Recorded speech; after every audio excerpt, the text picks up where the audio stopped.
Hello. When talking about religious words that don't belong in the Bible, history matters.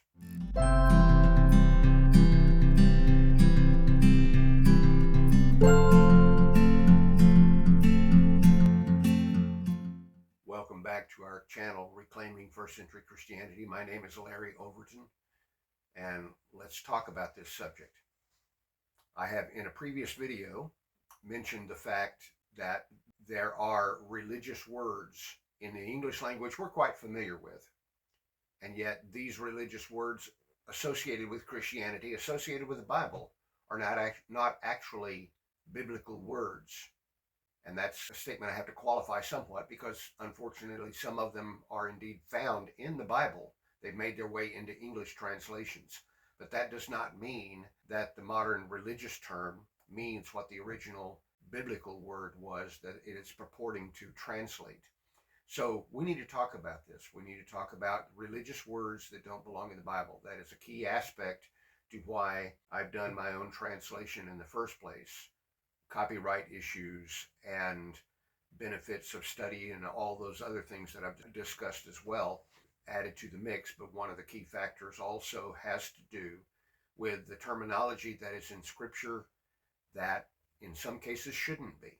And I have referenced it. The first word that I will deal with is the word church. We'll get right to the core of it all, really. But that's not where I'm starting today, because I can think of three words off the top of my head that are in this category. They are religious words, words that are familiar to us and utilized in Christendom all the time, associated with the Bible. In each case of these three examples that I can think of, they are actually rendered into English in our English translations of the Bible, although it is inaccurate for them to do so. So I will get to the aspects of church and other terms as to why they are religious, not biblical in meaning. But history has an important part to play in this. And I say history, it's the more of the historical aspect, more of the historical development between the writing of the New Testament and the revelation of New Testament scripture in the first century to the days in which the New Testament in English began to be translated. There is a historical timeline to consider. There is a historical development and a progress from one language to another until we get to where we are today. So that's the historical aspect and the development that applies to each one of the words I have in mind, applies to the word church. And so we'll get there. But this is about the history itself. And I've already alluded to where this point of history begins as far as we're talking about New Testament Christianity, first century Christianity. And that is the revelation that the apostles and writers of the New Testament received in writing their narratives, their letters that have come to be collected and identified as New Testament scripture. And those were given in the Greek language. Now, there's a reason behind the Greek being the language in which those New Testament scriptures were written. Short answer is that was the universal language of the day, the lingua franca of the day. And you could have it written in Greek and go anywhere with that in the Mediterranean world. But that's not the focal point of this discussion. The point is that we have these words, the biblical words themselves were written in Greek, preserved for us in Greek manuscripts, and we have those available to us. And we know them from a wealth of material, of writings of poets and statesmen and historians from ancient times until on up through the present. We have information as to what those words originally meant. And then we can compare that to what translations are given today, and do the words used in English convey what the original Greek meant. So that's the historical development we're looking at. It starts with the Greek New Testament. It starts with those manuscripts, those handwritten copies. And of course, that in and of itself references a historical aspect to this thing. There were no printing presses before the 15th century in Europe.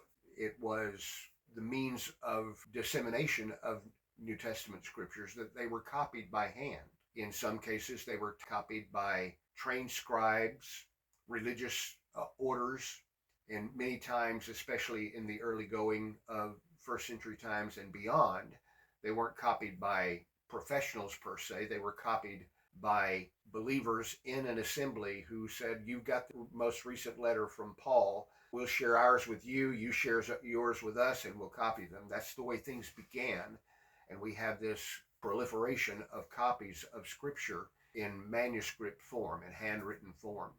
And I can show you a page of that. They were written on different materials at different times, and at different times along that historical timeline of development, the style of writing changed somewhat. Still the Greek language, but instead of writing everything in capital letters with hardly any spaces between words and hardly any punctuation, it went to what we would call a cursive hand, a running hand, where it was minuscule as well as majuscule capital letters, and there were breaks between words, breaks between sentences, more punctuation. That was a development that took place.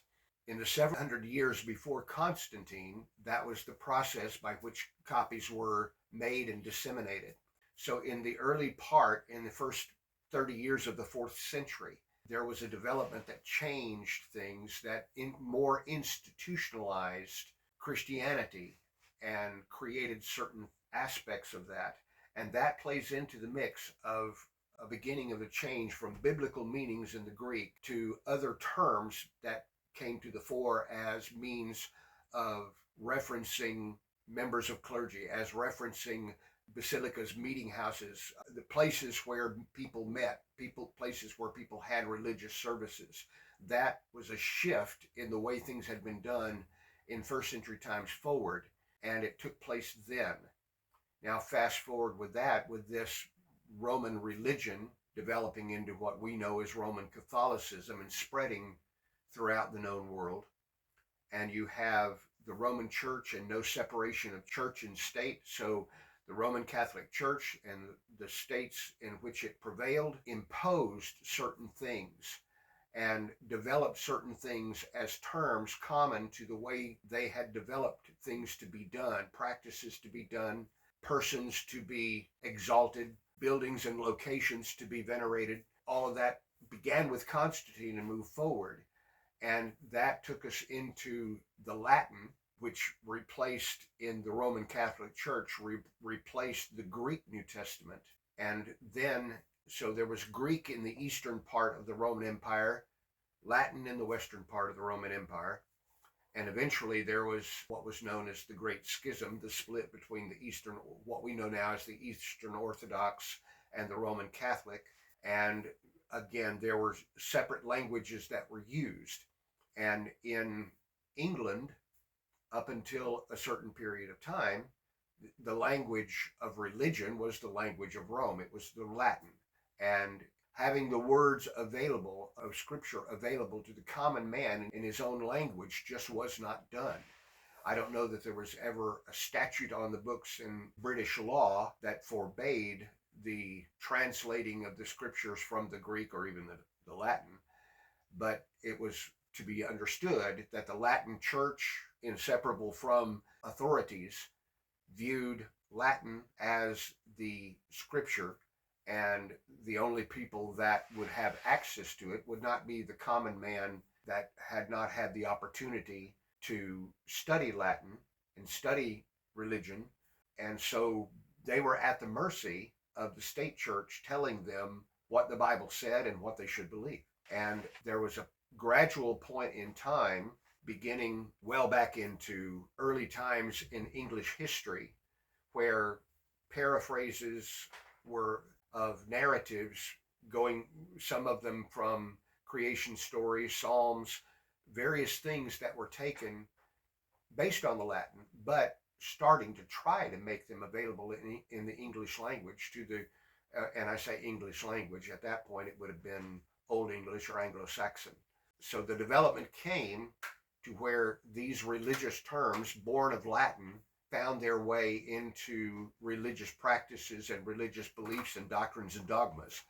So fast forward to the time where Wycliffe began to spearhead a movement of resisting the Roman Catholic Church in all of the exorbitant fees they wanted to charge the British state. He and his students were those that were opposed to the Roman Catholic religion, not in all respects, but in respects of them taxing people to death. That was an issue for them, and they began to push back. And one of the areas that they pushed back in was Scripture. And so there was an early English translation, again, based on the Latin at that point, that was, this is off the top of my head, so it may be wrong, but the year in which Wycliffe's Bible translation came out would have been something on the order of the year 1382, 1384. I think 1384 was the year Wycliffe died. Again, this is off the top of my head, so, do a search on DuckDuckGo and find out the facts on that one. Anyway, that translation began in the latter part of the 14th century. Fast forward 100 years or more, and William Tyndale was taking advantage of what was happening in Europe with the Renaissance and the Reformation. By that time, the printing press had been invented. By that time, there was a trend toward going back to sources. And whereas in previous times, the Hebrew had been the language of the Jews, the Jewish religion, they're the Christ killers. And so studying Hebrew in England before the 16th century was not done very much. And likewise, Greek was the language of the schism. It was those that broke away from the Latin church. And so that came to be perceived as partisan. And so in England, they did not study the original language of Scripture as a general rule in either Hebrew or Greek, but they focused on the Latin, and they were tied to the Latin church.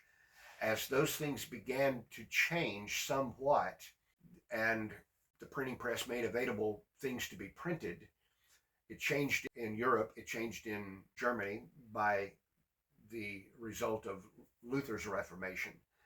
But then in England, people like William Tyndale began to focus on, there is this new learning available. Erasmus, Desiderius Erasmus, a Dutchman by birth, had just studied Greek and turned around and compiled a Greek New Testament that was being printed on that fairly recent invention of the printing press. And so instead of hand copies, suddenly they were available to have the Greek New Testament published. And he began in 1516, released his first edition of the Greek New Testament. In his lifetime, he did 5 in all, from 1516 to, I believe, the fifth edition was 1535. And so there were different editions beginning with what manuscripts they had available to them, which was few and far between. But they had Greek manuscripts, and they developed the Greek New Testament from that and began to translate from the Greek. 9 years after Erasmus had published his first edition, William Tyndale had completed a translation of the New Testament in Greek, from the Greek into English. But because it was frowned upon by church and state in England, he had to flee England and went to one place and began to print, was persecuted there, went to another place in Switzerland, I believe, and published his translation that was done in 1525, was published in 1526, and copies were smuggled into England. And that was the beginning of English translations. But by that time, there had been so much of religious terminology that was just accepted by, this is what you refer to, this is what this is, here are the ecclesiastical structures, here are the clergy people involved, here are the religious practices and rites, and these are the terms for them. And so much of that was already in place in the religion of the day, that translating into English, those terms got adopted. And the religious terminology was adopted rather than translating directly from the meaning of that original New Testament that had been written 1400 plus years beforehand. So that's the basic historical setting here. That's the basic concept of historical timeline. Historical development has an impact on why you have a difference between the meaning of the original in the Greek New Testament and from the beginning of times where it was, even while it was still basically illegal and persecuted to translate into English, that those New Testaments began to appear. William Tyndale paid for translating the New Testament with his life, by the way. He was martyred for having done so, betrayed and was martyred for having done so. Ironically, within a couple of decades after his death, King George VIII sanctioned a translation of the Bible to be officially translated and officially installed in every church in his realm. So historical developments were happening quickly. The Reformation was taking place in England, but that's the historical context in which, when we start to look at the Tyndale New Testament, the Geneva New Testament, the Bishop's Bible, the King James Bible, you put that in its ecclesiastical history, you put that in a historical development timeline where there were religious practices that were thoroughly ensconced in Christendom by that time, and they used the terms of religion rather than the terms of the Bible and the meanings of those biblical terms. That's the historical aspect. That is the historical development. That is why history matters, and it will matter in the next video that we're talking about, why church is not a biblical word, it is a religious word, and moving on from there to others. If you stuck with me to the end, thank you for sticking with me through all these ramblings, and we'll see you in the next video as we have a beagle coming in telling me I've talked too long. Thank you for your time, and we'll see you in the next one.